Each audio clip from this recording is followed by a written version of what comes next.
Hi friends, ఈరోజు మనం విఎన్‌లో వచ్చేసి ఒక పర్టిక్యులర్ వీడియోకి మనం మ్యూజిక్ యాడ్ చేసుకోవాలనుకుంటే, ఇక్కడ మనకు మ్యూజిక్ అని ఒక ఆప్షన్ అయితే కనిపిస్తుంది గదా! సో, దీని మీద ఎప్పుడైతే క్లిక్ చేస్తారో అగైన్ మళ్ళీ మీకు 3 ఆప్షన్స్ వస్తాయి. ఒకటి మ్యూజిక్, ఎఫెక్ట్స్, రికార్డ్స్ అని. ఓకే. సో, మీరు ఒకవేళ మ్యూజిక్ యాడ్ చేసుకోవాలనుకున్నప్పుడు మీరు ఈ ఆప్షన్‌ని ఎప్పుడైతే ప్రెస్ చేస్తారో చూడండి, ఆటోమేటిక్‌గా మనకు కొన్ని ఇక్కడ మ్యూజిక్స్ చూడండి. ఇక్కడ వీడు ఇన్‌బిల్ట్‌గా ఇస్తాడు. కొన్ని మీరు ఆల్రెడీ సేవ్ చేసుకుంటే ఫేవరెట్‌లో ఉంటాయి. లేదా మీ కంప్యూటర్‌లో నుంచి తీసుకోవాలనుకుంటే అంటే సెల్‌లో నుంచి తీసుకోవాలనుకుంటే మై మ్యూజిక్ ఆప్షన్ వాడాలి. ఇప్పుడు ఇక్కడ వ్లాగ్ రిలేటెడ్, పాప్ రిలేటెడ్ ఇక్కడ కొన్ని మ్యూజిక్స్ అయితే ఉన్నాయి.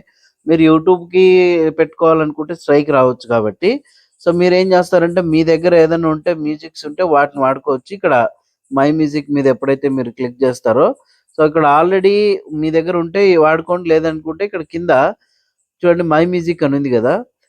న్యూ ఆప్షన్ మీద ప్రెస్ చేస్తే లేబుల్ అడుగుతుంది. ఒకవేళ ఉంటే నా దగ్గర ఆల్రెడీ ఉంది కాబట్టి ఇక్కడ క్లిక్ చేస్తున్నా. ఇక్కడ నేను యాడ్ చేసినవి కొన్నున్నాయి. సో, అట్లా గాకుండా కొత్తగా యాడ్ చేయాలన్నప్పుడు మీరు కింద ఇక్కడ ఇంపోర్ట్ అనే బటన్ మీద ప్రెస్ చేయండి. ప్రెస్ చేసిన తర్వాత ఇక్కడ చూడండి ఫైల్ యాప్స్ అని ఉంది చూడండి, దీని మీద క్లిక్ చేయండి. క్లిక్ చేయగానే మీ యొక్క ఫైల్ ఎక్కడుందనేది ఇక్కడ 3 లైన్స్ మీద క్లిక్ చేయండి. సో, అప్పుడు మీరు మీ యొక్క మొబైల్ ఏదైతే ఉంటుందో దాంట్లో యూట్యూబ్ రిలేటెడా ఏదైనా కొన్ని సైట్‌లు ఉంటాయి గదా! మ్యూజిక్స్ ఉంటే వాటిని పెట్టుకోవచ్చనమాట. ఇక్కడున్నటువంటి మ్యూజిక్ ఏదైతే ఉందో, సో, దాన్ని మీరేం జేసుకోవాలంటే ఇక్కడ ప్లే జేసుకోవచ్చనమాట. ప్లే జేసుకొని యూజ్ అనే ఆప్షన్ మీద ప్రెస్ చేస్తే టైమ్ లైన్ అడ్జస్ట్ చేసుకోవచ్చు. మీకు ఎంతవరకు గావాలంటే అంతవరకు అడ్జస్ట్ చేసుకోవచ్చు. వాల్యూమ్ ఎంత గావాలనేది సెట్ జేసుకోవచ్చు. ఫేడ్ ఇన్ అంటే స్టార్టింగ్‌లో స్లోగా వచ్చి పెరుక్కుంటూ పోవడం. ఫేడ్ ఔట్ అంటే ఎండ్ అవుతూ చిన్నగా రావడం. ఇట్లా ఫేడ్ ఔట్ అంటే. సో, ఓకే బటన్ యూజ్ చేసినామా, ఇప్పుడు ఆ మ్యూజిక్ వచ్చేసింది చూడండి. ఈ మ్యూజిక్ ఎక్కడి వరకు కావాలన్నా మీరు అక్కడి వరకు ఇట్లా అడ్జస్ట్ చేసుకోవచ్చనమాట. సో, మొత్తం పైనంతా గూడా ఈ రకంగా అడ్జస్ట్ చేసుకోవచ్చు. దీన్ని గూడా మళ్ళీ మీరు ట్రిమ్ జేసుకోవాలనుకున్నా ఇక్కడ సెలెక్ట్ చేసుకొని, కింద ఇక్కడ స్ప్లిట్ అనే ఆప్షన్ ఉంది చూడండి. సో, దీని మీద ఎప్పుడైతే మీరు క్లిక్ చేస్తారో అక్కడికి సెపరేట్ అయిపోతుంది. ఇది వద్దనుకుంటే ఇక్కడ మళ్ళీ ఇక్కడ చూడండి డిలీట్ అనే ఆప్షన్ ఉంటుంది. ఈడ ప్రెస్ చేయండి.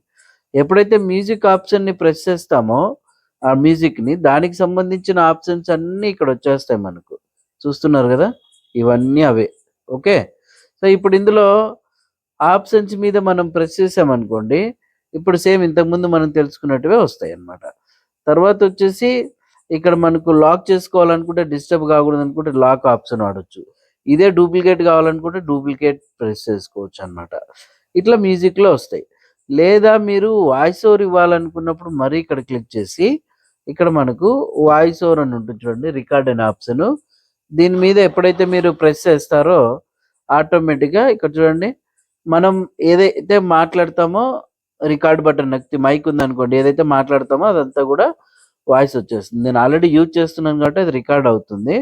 సో, అందుకోసమనే డిలీట్ జేస్తున్నాను. అట్లా మీరు రికార్డ్ చేసుకోవచ్చనమాట. ఓకే. ఈ మ్యూజిక్ ఆప్షన్‌లో. ఇంకేదైనా ఎఫెక్ట్స్ ఉంటే ఈ ఎఫెక్ట్స్‌లోకి పోయి ఏదైనా ఎఫెక్ట్స్ మీరు యాడ్ చేసుకున్నారనుకోండి, చిన్న చిన్న ఎఫెక్ట్స్ వాటిని యూజ్ చేసుకోవచ్చనమాట. వీఎన్‌లో వచ్చేసి సో, ఈ ప్రాసెస్ అయితే ఉంటుంది. సో, మీరు మ్యూజిక్ రిలేటెడ్ సంబంధించినవన్నీ కూడా ఒకసారైతే ప్రాక్టీస్ చేయండి. మరి ఇట్లాంటి అప్డేట్స్ కోసం అయితే మన ఛానల్‌ని ఖచ్చితంగా సబ్స్క్రైబ్ చేయండి, లైక్ చేయండి, షేర్ చేయండి. Thank you.